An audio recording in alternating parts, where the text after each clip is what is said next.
Hello दोस्तों, आज मैं आपके लिए लाई हूँ कफ एंड कोल्ड रेसिपी जो कि स्पेशली छोटे बच्चों के लिए है। ये काढ़ा कोल्ड यानी कि ज़ुकाम हो जाता है, नज़ला हो जाता है, उसमें भी बहुत फ़ायदा करता है। एट द सेम टाइम अगर ड्राई कफ है यानी सूखी खांसी हो रही है बच्चे को, उसमें भी बहुत फ़ायदा करता है। इसे आप दिन भर में 2-3 बार करके दे सकते हैं। 1 से 2 चम्मच दें depending upon the age of the baby and और द चाइल्ड। बेहतर रहेगा अगर आप इसे वार्म यानी गर्म ही दें हल्का। हम इसकी रेसिपी स्टार्ट करते हैं। सबसे पहले हम 1.5 कप ऑफ वाटर डालेंगे। तो हमारे की इंग्रेडिएंट्स हैं तुलसी के पत्ते, जो कि हमने यहाँ 10 पत्ते लिए हैं। इसके अलावा 1 ब्लैक पेपर और 1 पिंच ऑफ अजवाइन और हल्दी है, और अदरक हमने 1/2 इंच को छोटे टुकड़ों। अब हम सारे इंग्रेडिएंट्स को पानी में डाल देंगे और उसे अच्छे तरीके से हम पकने देंगे। हमें इसे अच्छे से उबालना है। हम आँच तेज़ आँच में ही, चाहे गैस पे पका रहे हैं या इंडक्शन में हाई फ्लेम पे, हम इसे पका सकते हैं।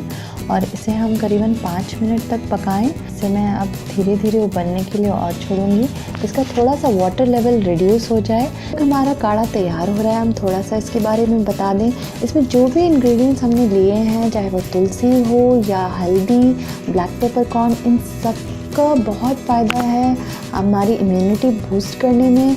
और इसके अलावा ये रेस्पिरेटरी डिसऑर्डर्स को बहुत क्योर करता है। सोर थ्रोट में फ़ायदेमंद होता है, यानी कि सर्दी खांसी ज़ुकाम की सभी प्रॉब्लम्स के लिए बहुत ज़्यादा फ़ायदेमंद होता है।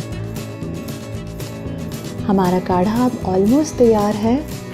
अब हम फ्लेम को ऑफ कर देंगे और इसके बाद हम इसको स्ट्रेन कर देंगे और इसमें कुछ और इंग्रेडिएंट्स ऐड करेंगे। अब हम काढ़े को स्ट्रेन कर दे रहे हैं। ये देखिए कितना प्यारा सा इसका कलर आया है। अब हम इसमें नींबू ले रहे हैं, नींबू ऐड कर रहे हैं। नींबू हमने लिया है हाफ का हाफ, यानी छोटा टुकड़ा लिया है हमने।